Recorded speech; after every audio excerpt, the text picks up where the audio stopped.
มีหนุ่มลาวเนาะพี่น้องเนาะน่าจะเป็นข้าราชการหรือว่าทหารเนาะเพิ่นเว้าใส่บ่ยอดพี่น้องควายทหารเขานอนกินซื่อๆเขาอยู่ซื่อๆเขาก็ได้เงินเนาะสบายกูนี่ได้4ล้านปลายเนาะบักทาสคนไทยมึงเอ้ยพี่น้องสวัสดีครับพี่น้องเบิดสุขสุคนเนาะซึ่งว่าบ่ยอดได้ฟังพี่น้องเนาะได้ฟังหนุ่มผู้นี้คอมเมนต์ก็บ่ยอดอยากให้เบิ่งเนาะนี่คือภาพบรรยากาศเนาะคนที่หลั่งไหลเนาะเข้ามาทำงานในประเทศไทย ซึ่งคนกลุ่มคนเหล่านี้เนาะบ่ได้มองตัวเองว่าเป็นทาสนะไม่ได้มองตัวเองว่าเป็นขี้ข้านะดูเขามาทำไมเขามาทำงานไทยเนี่ยอยากให้ข้าราชการลาวเนาะทหารลาวคนนี้คนที่มาคอมเมนต์นี้ดูเนาะดูนี่คือคนลาวที่เขาพร้อมจะมาทำงานในประเทศไทยเนาะโดยไม่สนคำดูถูกของพวกมึงเนาะนี่คือบ่แม่นแต่บ่ยอดผู้เดียวเด้บ่แม่นแต่บ่ยอดผู้เดียวที่ทำมาหากินในประเทศไทยเนาะบุคคลหลายๆคนเนาะหรือว่าคนในคลิปก็เป็นคนลาวทั้งหมดที่เต็มใจเนาะมาทำงานในประเทศไทยแล้วมองตัวเองว่าเป็นคนที่มีเกียรติเด้มาทำงานในประเทศไทยเนาะดีกว่าจะไปทำงานกับในจ้างจีนเนาะตัดสินใจมาทำงานในจ้างไทยดีกว่าเนาะนี่คือคนลาวพี่น้องคนลาวที่ไว้ใจเนาะไว้เนื้อเชื่อใจและก็มักฮักในประเทศไทยคนหลายแสนคนหรือว่าทะลุล้านคนเนาะที่เป็นคนลาวเข้ามาทำงานในประเทศไทยทั้งถูกต้องและบ่ถูกต้องบ่จะทุกคนภาคภูมิใจเนาะทุกคนมาแล้วหาเงินให้พ่อให้แม่ใช้หาเงินให้พี่น้องเนาะหรือว่าหาเงินให้ญาติเพื่อเลี้ยงดูครอบครัวอยู่ทางฝั่งสปปลาวเนาะถ้าหากว่ามาเป็นทาสเนาะนี่จะอธิบายคำว่าทาสเนาะถ้าหากว่ามาเป็นทาสคือหนุ่มทหารใหญ่คนนี้เว้าเนาะทุกคนแน่นอนว่าทุกคนคือจะบ่มาเนาะทุกคนคือจะบ่มาและหนุ่มลาวคนนี้เพิ่นเว้าว่าสบายเนาะการเป็นทหารเนาะสบายนอนกินเงินเดือน4ล้านปลายแน่นอนว่าสบายก็สบายแต่เจ้าเนาะสบายแต่เจ้าคือจังผู้อื่นเนาะเขาบ่ได้สบายคือเจ้ายังเช่นลูกน้องเจ้าเนาะสั้นผู้น้อยบางคนก็ไปเกี่ยวข้าวเนาะแต่บ่ได้เต็มเม็ดเต็มหน่วยเนาะเกี่ยวข้าวให้บุคคลนี้เนาะเจ้าเพิ่นเอาเงินก่อนเนาะเจ้าเพิ่นเอาเงินก่อนแบบนั้นก็มีแบบนั้นก็มีเจ้าได้4ล้านปลายลูกน้องเนาะ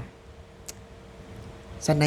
10ก็ได้แค่ล้าน2ล้าน3พอกินบ่เนาะแค่พันกว่าบาทเงินเดือนแค่พันกว่าบาทแต่พอทาสเนาะคือบ่ยอดนี่คือเจ้าฮ้องว่าบ่ยอดนี่เป็นทาสคนไทยบ่ยอดได้เดือนละ6ล้านกีบเนาะ6ล้านกว่ากีบเดือนหนึงนะ6ล้าน5 6ล้าน6 12,000 13,000เนาะพี่น้องเนาะบ่ยอดได้เนาะ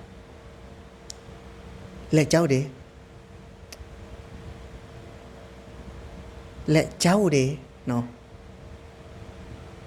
ได้แค่4ล้านเนาะได้แค่4ล้านว่านอนกินแน่นอนว่านอนกินน่ะมันก็เป็นจำพวกที่แบบว่าหัวหน้าเนาะหัวหน้าที่แบบว่าลูกน้องหาเบื่อแต่ว่าเป็นหยังเขาจังบ่กล้าเว้าหรือว่าบ่กล้าออกมาประณามเจ้าเพราะว่าความที่แบบเจ้าหะเหนือกว่าเนาะเหนือกว่าแล้วก็เขาย้านเจ้าเนาะแต่คือบ่ยอดนี่บ่ยอดบ่ได้เป็นลูกน้องเจ้าเนาะเจ้ามาว่าบ่ยอดก็ว่ากลับเนาะ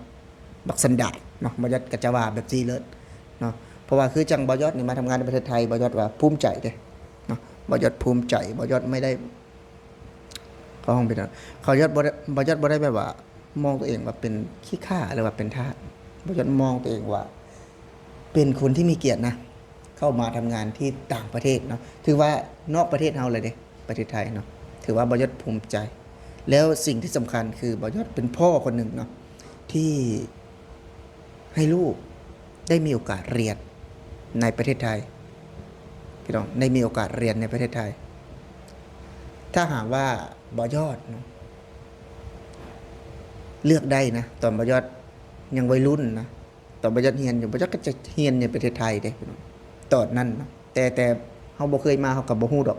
ว่าสังคมไทยในใดตอนนั้นเนาะถ้าหากว่าเฮามาฮู้แบบนี้แหละบ่ยอดเชื่อเลยบ่ยอดจะ ขอพ่อขอแม่เนาะอยากให้มาเรียนในประเทศอยากดึงเจ้าของเนี่ยมาเรียนในประเทศไทยแน่นอนถ้าว่าย้อนเวลาไปได้นะก็คือจังบ่แม่นแต่เบายอดเนาะที่มาทำงานในประเทศไทยแล้วเบิ่งแยงครอบครัวเนาะหรือว่าได้ชีวิตที่ดีขึ้นคือจังคนลาวหลายๆคนเนาะคือบ่ยอดได้ให้เบิ่งไปต้นคลิปหลั่งไหลกันเข้ามาเต็มเนาะที่บอกว่าที่เจ้าดูถูกว่าเป็นคุ้ยบ้าง เป็นขี้ข้าบ้างเป็นทาสบ้างเนาะมันเป็นส่วนหนึ่งเนาะส่วนหนึ่งที่ทำให้จิตใจเจ้าเนาะเป็นคนที่แบบว่ามันน่ารังเกียจนะถ้าคนลาวมาเห็นเนาะถ้าคนลาวมาเห็นพฤติกรรมของเจ้าหรือว่าเจ้าคอมเมนต์เนี่ยบ่จะเชื่อเลยว่าคนลาวที่อยู่ในไทยนี่พร้อมประณามเจ้าเต็มที่เนาะพร้อมที่จะโจมตีเจ้าเต็มที่คือจังเฮามาทำมาหากินเนาะเฮาพวกผมทำมาหากินในประเทศไทยพวกผมขอบคนประเทศไทยมันไม่ใช่เรื่องแปลกนะถ้ามันจะแปลกมันจะแปลกตรงที่เราไม่สำนึกเนาะเราไม่สำนึกบุญคุณประเทศไทยเราไม่ตอบแทนประเทศไทยคือจังบ่ยอดเนาะบ่ยอดขอบคุณบ่ยอดถือว่าบ่ยอดนี่สำนึกบุญคุณเนาะ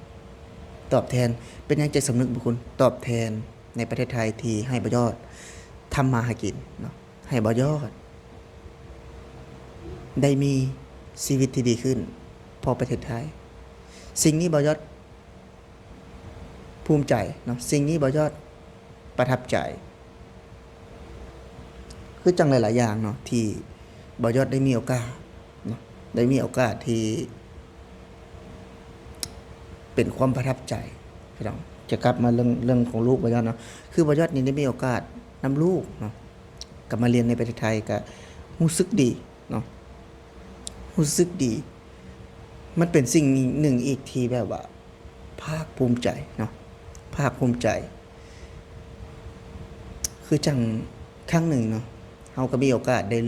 นำลูกมาเรียนที่ต่างประเทศนั่นก็คือประเทศไทยเนาะมาเรียนที่ต่างประเทศแล้วก็แบบว่าภูมิใจเนาะที่เป็นแค่แรงงานชาวนาแรงงานกรรมกรเนาะมีโอกาสส่งลูกนะได้เรียนในประเทศไทยถึงแม้จะเป็นช่วงเวลาสั้นๆเนาะแต่บ่ยอดก็ภูมิใจเนาะถึงว่าจะโดนดูถูกอย่าจามว่าเป็นขี้ข้าไทยบ้างเนาะว่าเป็นทาสไทยบ้างผมไม่สนใจนะผมจะยืนหยัดว่าจะรักประเทศไทยเหมือนเดิมนะเพื่อนเนาะก็สำหรับคลิปนี้ผู้ใดที่เข้ามาเบิ่งเนาะหรือว่า FC มัดสุทุกคนที่เข้ามาเบิ่งติดตามรับชมบ่ยอดก็ขอให้ทุกคนมีสุขภาพแข็งแรงเนาะเพื่อนเนาะสำหรับคลิปนี้บ่ยอดสิขอลาพี่และน้องไปก่อนพี่น้องสวัสดีครับ